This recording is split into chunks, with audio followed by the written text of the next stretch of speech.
This is the law in Michigan says that the plaintiff, the prosecution, has the burden of proof.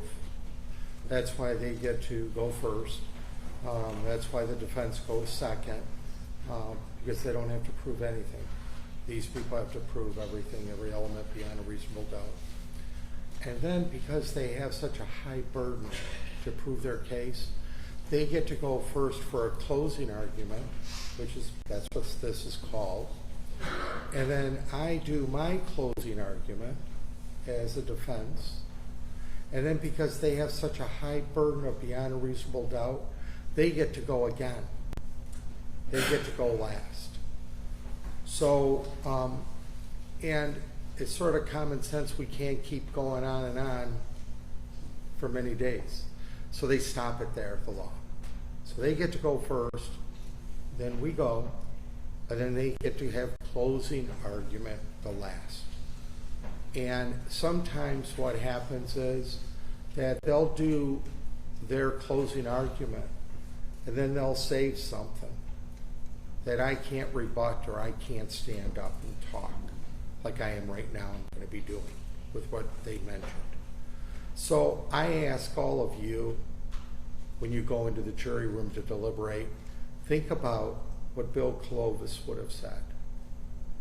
Think of how I would have countered anything if they're holding anything for their last time to talk to you and I have to just sit there.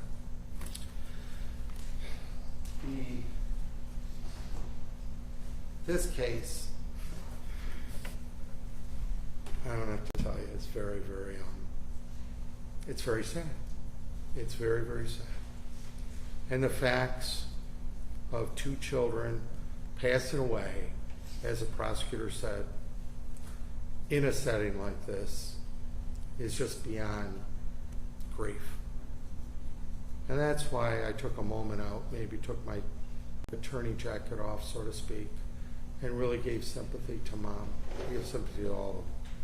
I don't want to get anybody hurt. I don't have vindictiveness. My client doesn't. And I gave my sympathy. And it's normally out of line to do that.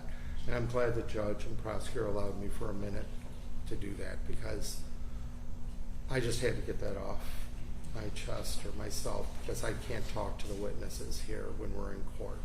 And they don't have to talk to me at all. It's very, very sad. And, you know, I'm taking a little bit longer in a closing argument today than I normally do when I have a trial or I'm involved in a trial. Because there are several counts. Well, first, all due respect to everybody injured and the poor little kids. I want to show them respect. And that's why I want to just talk to you. I'm not making things up. You know, so many times, you know, attorneys, people raise their eyes or look up when you say attorney or attorney jokes and that. There ain't no joke in here. And I'm a real deal. When I talk to you, I'm not making anything up. Certainly, it's up to you. You're collectively the judge of the facts, all of you. And I respect that, and my client respects that. That's our American jurisprudence, our American law, is that we have, if you're charged with a felony, especially a capital felony, 12 jurors decide the case. So the judge certainly has been very nice and will release one person, or the clerk will. And then the 12 of you, whomever you may be, will deliberate and rule on the case as a judge of facts.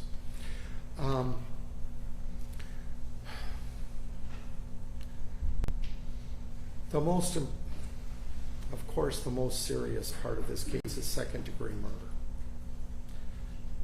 Murder charge don't get no more serious than that, at least in Michigan. A murder charge. And to me, in the law, is that for somebody can get charged every day for whatever. Somebody to be convicted of murder, whether it be second-degree murder, there's an intent. There has to be an intent, or intentional, like recklessness, To me, that's intent. Okay? If I'm driving down the street on the freeway and Bill Colovos never had a heart attack and I have a heart attack and somebody's changing their tire and my car hits them and they die, there's not much intent there. I had a heart attack. What do you want me to do? I apologize. Everything that happened, but please don't charge me with murder. Okay? And that's our first part, are the poor 2 children that died. And my client, actions speak louder than words. My client, the officer says, in effect, had no record, no nothing. Objection, Judge. I think he's arguing facts, not evidence.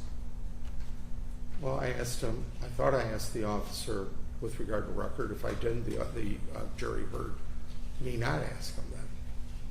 All right, we'll allow it, but it's Thank you. a close call. Thank you. This person doesn't drive around committing crimes.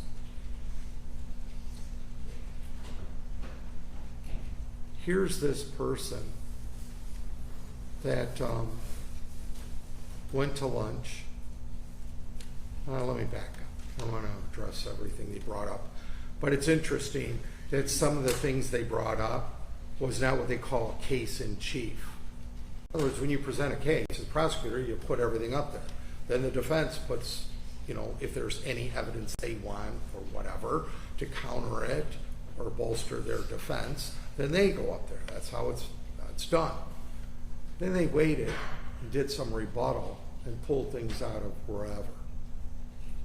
Why did they bring that in case in chief if it's so true and so positive? Something to think about.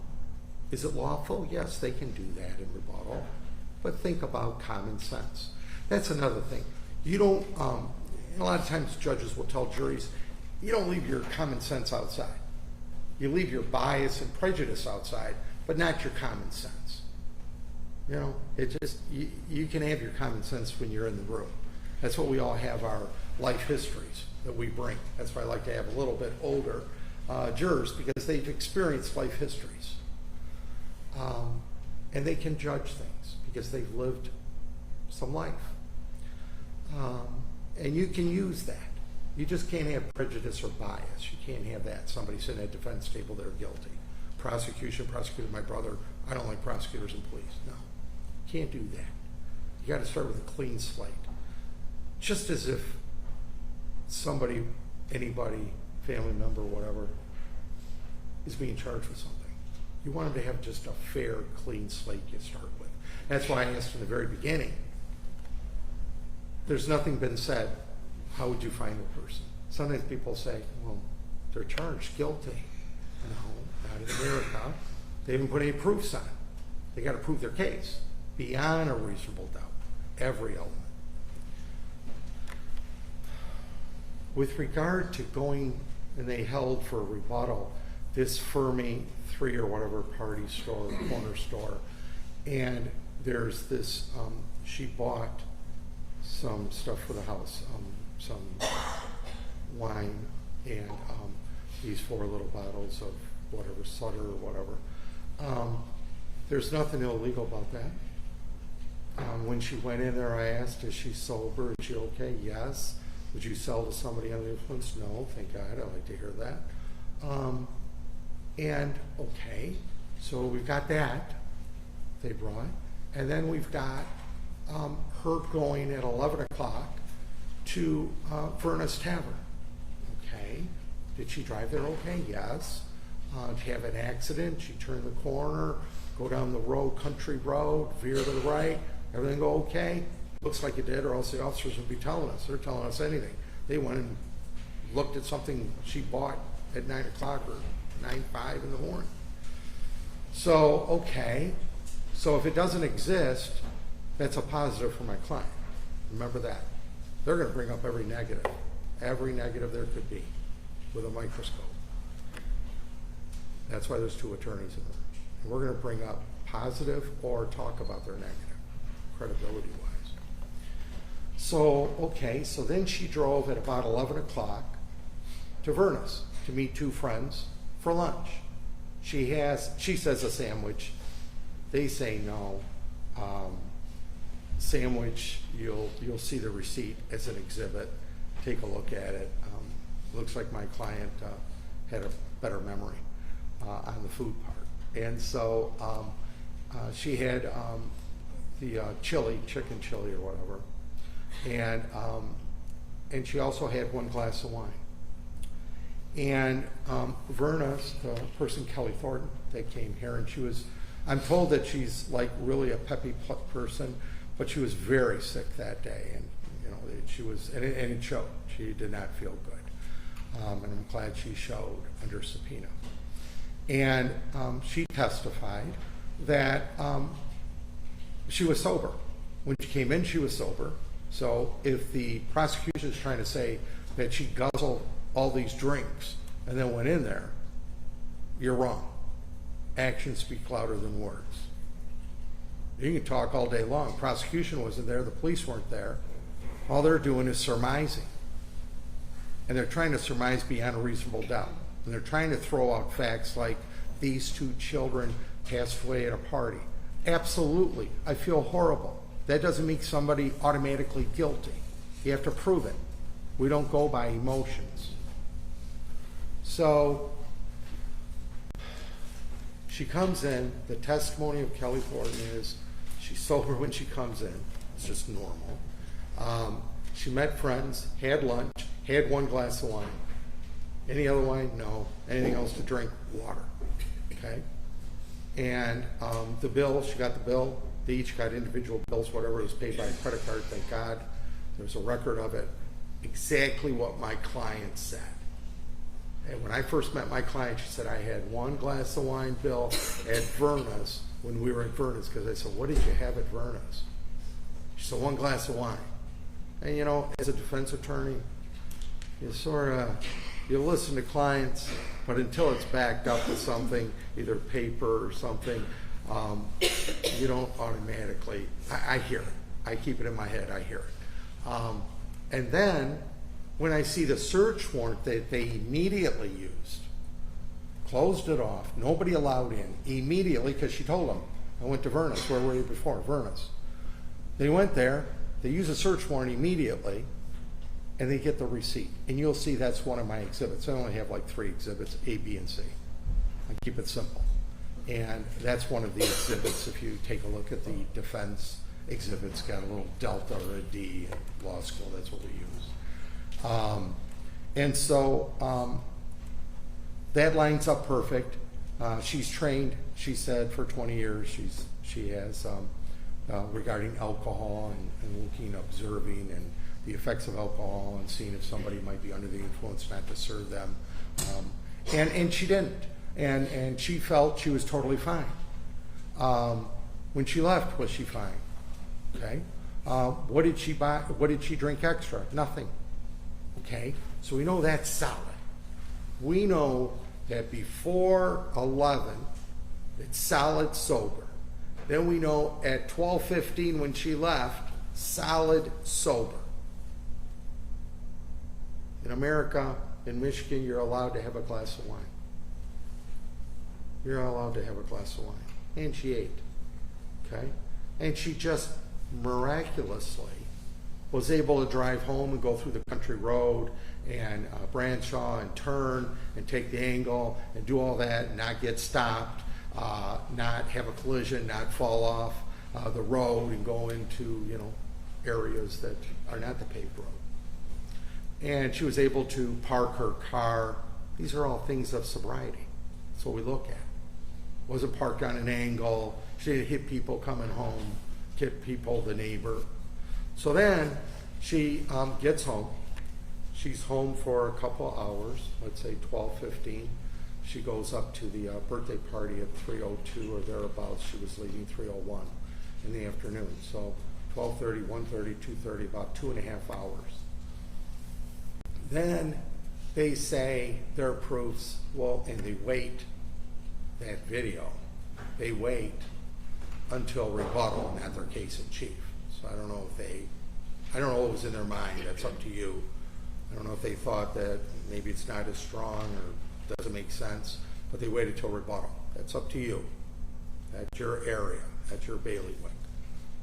Okay? It's all about credibility. And so that's when they bring up and say, well, look at what we found. Look at what, we got a video here. Let's call, the officer back up here and talk about a video that shows that she's walking around. Okay? She's got that, whatever. And, maybe she's drinking. Okay? All right? And then she's not falling down. She's not tripping. She's not dropping things. But, maybe she's under the influence. Well, maybes don't convict. Maybes not beyond a reasonable doubt. We don't do that here in America, maybes. We don't send somebody away. Murder too. Maybe. Okay? So then, this collision happens. And you say, you know what? That was just crazy. Okay? You're right. It was crazy and completely out of character that somebody's never had anything. And that makes me think that something neurological, that there's been talk, and that she went back while driving out of the driveway and went in reverse. She hit, and then hitting, the arm came back and went full speed ahead. And they're saying, the prosecution, for a murder too, that she intentionally did this, that she had this intent, this reckless intent to kill somebody. Okay? Former Commodore. Reckless intent to kill someone.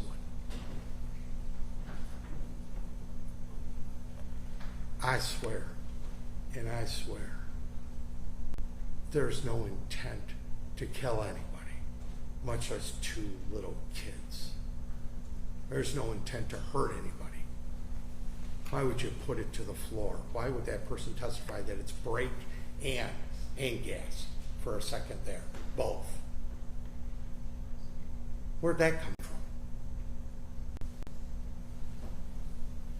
So, when I'm working on this, I put a lot of days and hours in.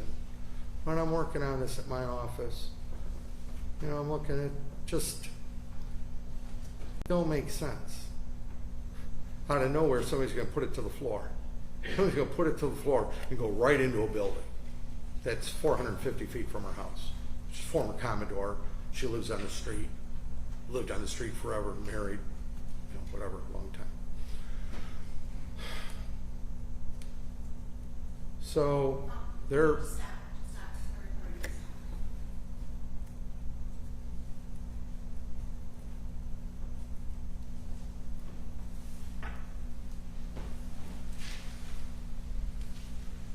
It's that bad equipment that Judge Nichols says. Good? Judge, and people don't understand, the court reporter has more power than the judge, because when that goes out, the judge has to stop too. That's true. I know. That's why I always treat them with great respect. This sort of lost there for a second. Put it to the floor, and she's going to, they would say, is that she intentionally caused this recklessness. She intentionally wanted to go into the building. I don't know where that comes from. I have no idea. Yes, I understand what the video shows, but an intent to do that, that's insane. That's crazy, with all due respect.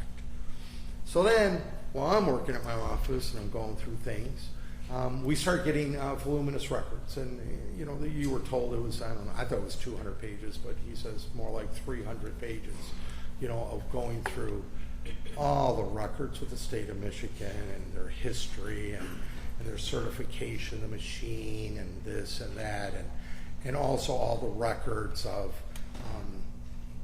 acetone and all the other things that show up. And it's interesting that, and this is real pivotal part of the case, is you want that blood to be as pure as humanly possible for testing. Why? You got murder too, 2 charges. You have other charges that are extremely serious, under the influence causing serious injury. These are all very serious charges, very serious felonies. So you want everything right on the money, absolutely as perfect as human can be. So, why would I not? Doesn't cost a penny, and you do it every day with drunk drivers. As a road patrol officer, why wouldn't you take him to the station? Get a breathalyzer blown. It's also closer in time. Have that done. Doesn't cost anything. Then you got the data master, whatever they were using back then, the breathalyzer. Okay, you got those results, they print out. Right then and there, not an hour, right then and there, immediately when you're blowing. 2, to confirm the first. If they're too far off, a third. Why would you not want to do that? Number 1, you've got fatality. Okay? Number 2 is, why wouldn't you do, and he talked about, a urine test. I'm not saying you got to do one of those, but at least a breath test, but you could do a urine too. That's what the law says. That's what that DI 177 that he talked about, that he read, which means the right to refuse it, but you can take all these things. My client says, yes, signed. You don't even need a warrant. They got one anyway. I'll sign. You can take whatever blood you want for testing. Does somebody guilty do that? Does somebody feel guilty do that? Somebody's scared and they're under the influence, do you do that? And I'm talking about to be a 1A. Does somebody sign and say no? Or, yeah, go ahead and take my blood or my urine or whatever? No, I don't think so. Again, we can use our common sense on this. So they do that, and they wait, is it a couple days, and take it to Lansing. And then I'm very thankful they have a video of the person drawing the blood. And you know what? That speaks for itself.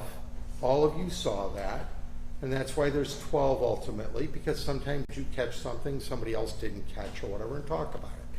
And what's really great is you can ask for those videos from the bailiff to the judge for any of those videos. And they'll be, the judge put together a very nice exhibit list of the videos. So you don't have to look at all videos. You can pick out what you want to see, which is good. And so you'll be able to see, did she shake it, did she invert it 8, 10 times? Because it doesn't cost anything to invert it more than once or twice. But I sort of, with all due respect, I sort of got the gist from her that she was okay with the prosecution, but if I started asking her anything, it sort of went downhill the attitude-wise. I don't know why, but I have no idea. I thought I treated her very nice. But it just seemed like she was not happy to be here anymore. And all I did was ask simple questions. But that's up to you to judge that, because you can judge credibility, attitude, truthfulness. You can do all that. That's what you are. And so when I started asking her, well, you know, whatever, and she said a few times whatever, and then I said, well, you know, the video showed 1 or 2, it was done. And wasn't even done like that. She said, yeah. Okay, so, you know, sort of truth serum comes out when you tell somebody, well, there's a video and it says this. What do you think now? Well, yeah, it was 1 or 2 times. Okay. So that's done, and the preservative is extremely important. Why am I hitting this so much? Because that's their case. Again, that's why I said, why not take a breathalyzer? And that. Nobody says not to do blood. If you're going to do blood, do it correctly. It's very important. So it sounds like she does, like she said, hundreds or thousands or whatever it was, and she just, you know, it's another day here, whatever. Well, there's 2 murder, 2 charges, by the way. So that's done. It's packaged, and it's driven up a couple days later, whatever it is. and it's tested. And testing it, and they agreed, the toxicologists or whatever, said, you know, your test results are only as good as what you're testing. If it's polluted or it's not good, then your results are not good.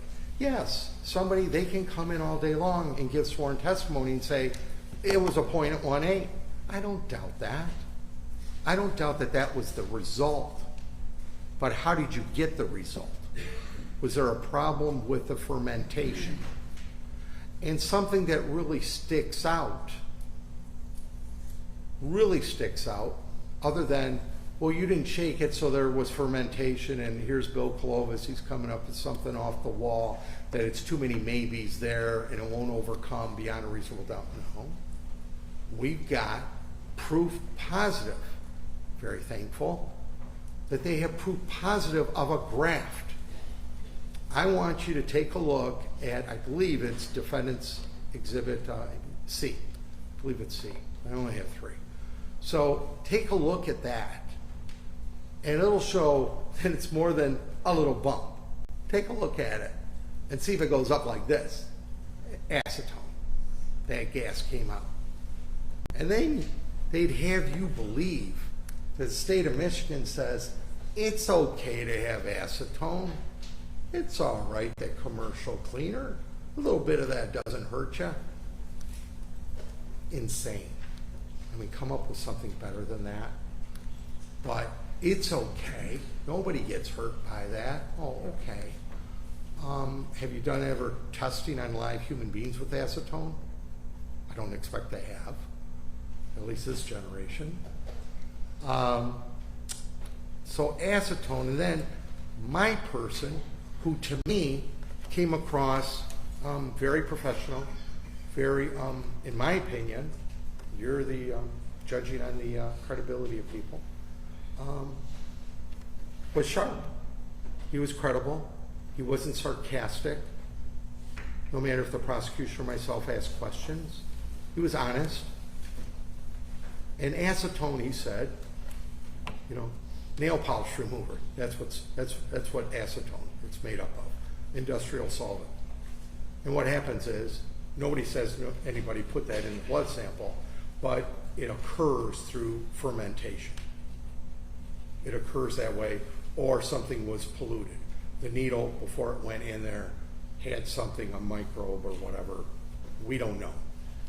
But I don't care how it got there, it shouldn't be there. It shouldn't be there at all. And if it's there, it just spoiled the results.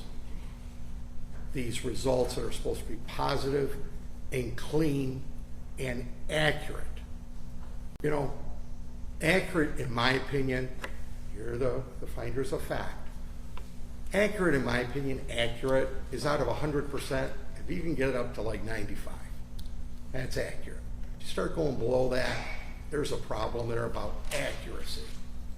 It's not a 51%. To me, that's not accurate, okay? Again, we draw it back to murder 2.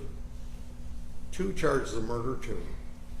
And operating under the influence causing death. And operating under the influence of causing serious injuries. Counts there. Alcohol has to be right on the money. And I know I repeat a couple things, it's just because of the seriousness of this case. Please excuse me. Where is the breathalyzer? Wouldn't have cost anything. Wouldn't have it been amazing if the breathalyzer said 0.01 or 0.02 and they're claiming 0.18? Boy, they'd have a lot of questions to answer. But you know what? The less testing you do, the less tests you have, the less defense attorneys have questions to. Right? Right. So we don't want to have too much. Plus, remember, they're the ones in charge. You can't say, you know what? I want to go here, I want to go to a doctor, I want to have this or that. You can't say that. Why didn't they have the hospital do it? She had insurance. Why didn't they have the hospital draw some blood? Just for the heck of it. They didn't have to worry about transportation, fermentation, nothing. Boom, it's done. Oh, by the way, I forgot about refrigeration.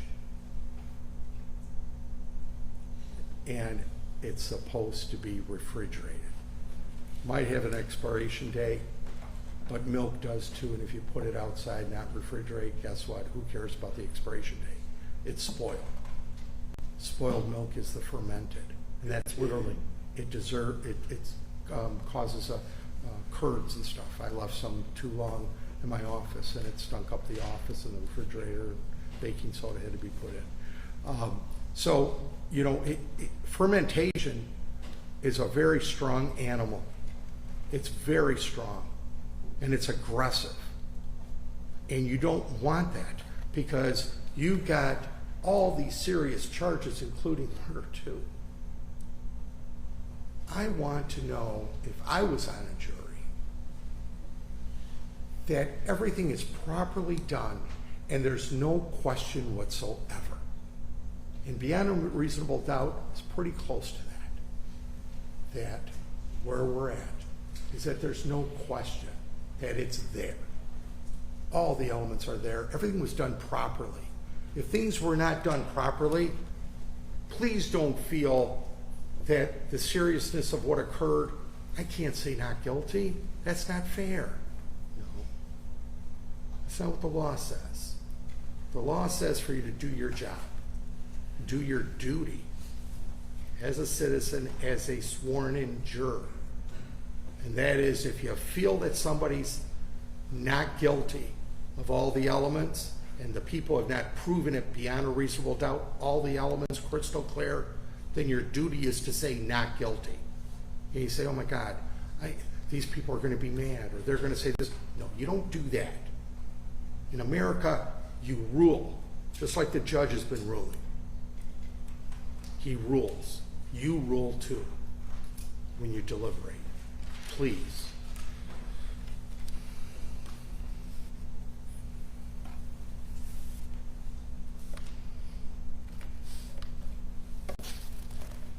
Your decision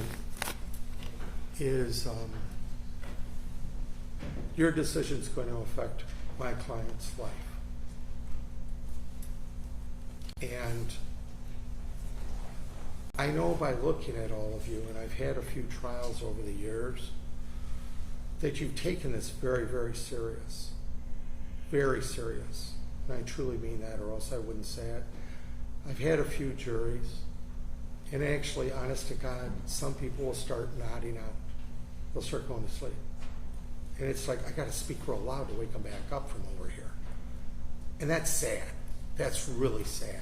And this was supposed to be a long trial initially. You know, picking a jury, you don't know if it's going to be 3 hours or 3 days. And we moved along very well. And everybody came across very honest. And I think that's how we were able to do it. Plus, the judge is really good, if you haven't noticed, about keeping us reined in and moving the case along.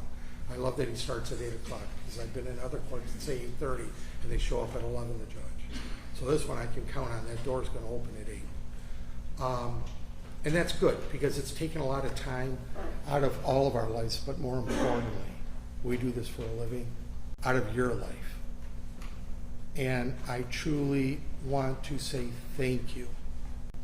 And I truly say thank you for being here, for uprooting your whole lives. I don't care if people are retired at home, you're still uprooting your life. And lastly is that we've put such a heavy burden on you. We have a very heavy burden on you when you make your decision. However you make your decision, I will respect it. But you've got a heavy burden, and everybody has to go on living. But I want to thank you again for taking the time out to be here. There's areas I didn't cover just because you listened to everything. You saw everything, the testimony, videos, exhibits. So I'm not going to go through every single piece. I've gone through enough. But it's my one time. I don't get a second time. If he does go up, Mr. Lorraine or whomever, please try to think what Bill Colovos or the defense would say, encounter it. Okay. Thank you very much again. I appreciate your time today. Thank you, counsel. Brief rebuttal. Absolutely. Folks, I don't have a long pre-planned rebuttal or anything like that. I'm sure you're happy to hear that. Just like to hit on some things Mr. Colovos spoke about in his closing. Why didn't we play those videos and bring the Fermi clerk on before rebuttal? Because that's not how the prosecutor's office proves drunk driving. We prove drunk driving through the blood result. Once Mr. Colovos wanted to challenge that, I have what I believe to be other evidence of alcohol consumption. I'm going to play that for you. I'm going to show that to you. If he hadn't presented a case, I wouldn't have presented that evidence because I had a blood result. I agree with him that actions do speak louder than words. Her actions at Vernus. But that's the testimony of a waitress who saw her for a minute at 11 o'clock. I think she testified about 3 times that she did not see her leave. Countered with the testimony of a bartender who saw her immediately after the crash, and 2 police officers who dealt with her. Police officers specifically trained in spotting alcohol consumption. I also agree with Mr. Colovos that maybes don't convict. They do not. But you know what does? Lab results, videos, injured people, and deceased victims.